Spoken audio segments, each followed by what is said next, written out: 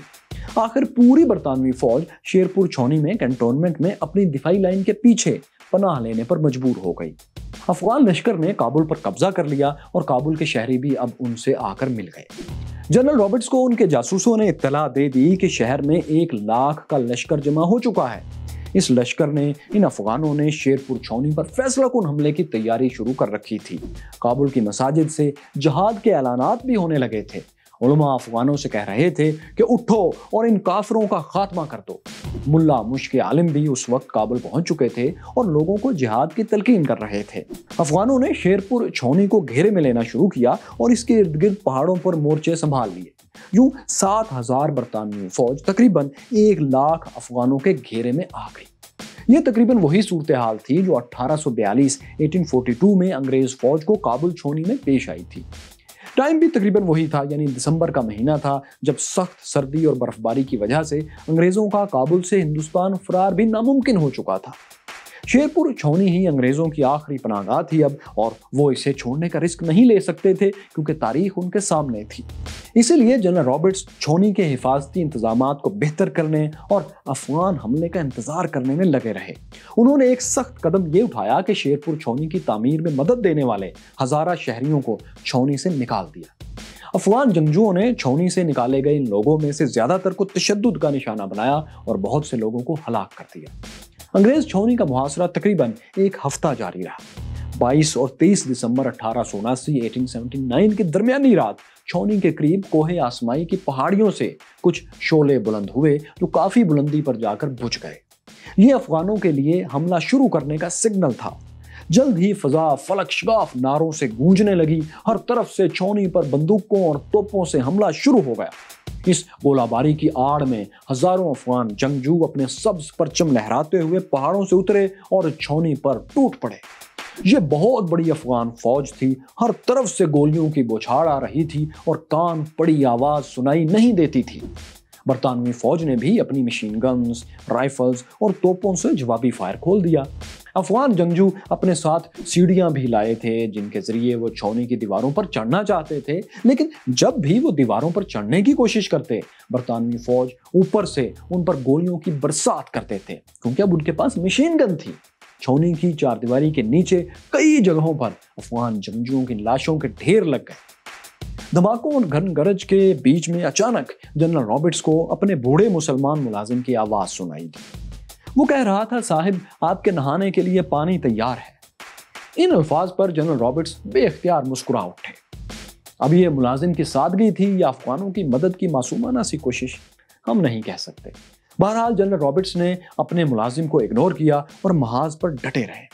یہ لڑائی رات کو شروع ہوئی تھی اور اگلے روز یعنی 23 دسمبر کی دوپہر تک جاری رہی۔ اس دوران افغان کمانڈر محمد جان نے انگریزوں کی شدید مزاحمت کو دیکھتے ہوئے صلح کی ایک کوشش بھی کی۔ انہوں نے جنرل رابرٹس کو پیغام بھیجا کہ انگریز افغانستان خالی کر دیں، یعقوب خان کی حکومت بحال کر دیں اور 2 اعلیٰ انگریز افسر بطور یرغمال ہمیں دے دیں تو لڑائی رک سکتی ہے۔ تاہم جنرل رابرٹس نے اس پیغام کا جواب تک دینا گوارا نہیں کیا اور لڑائی جاری رکھی۔ صبح ہونے کے بعد لڑائی میں انگریزوں کا پلڑا بھاری ہونے لگا۔ افغان حملہ آور زیادہ تعداد کے باوجود رات بھر شیرپور چھاؤنی میں داخل نہیں ہو سکے تھے۔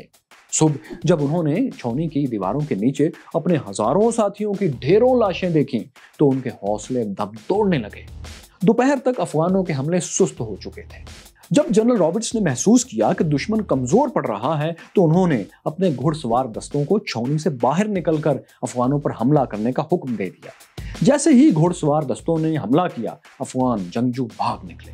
برطانیہ کا دعویٰ ہے کہ اس لڑائی میں اس کے صرف 18 جوان ہلاک ہوئے، جبکہ 3000 سے زائد افغان جنگجو ان کے ہاتھوں مارے گئے۔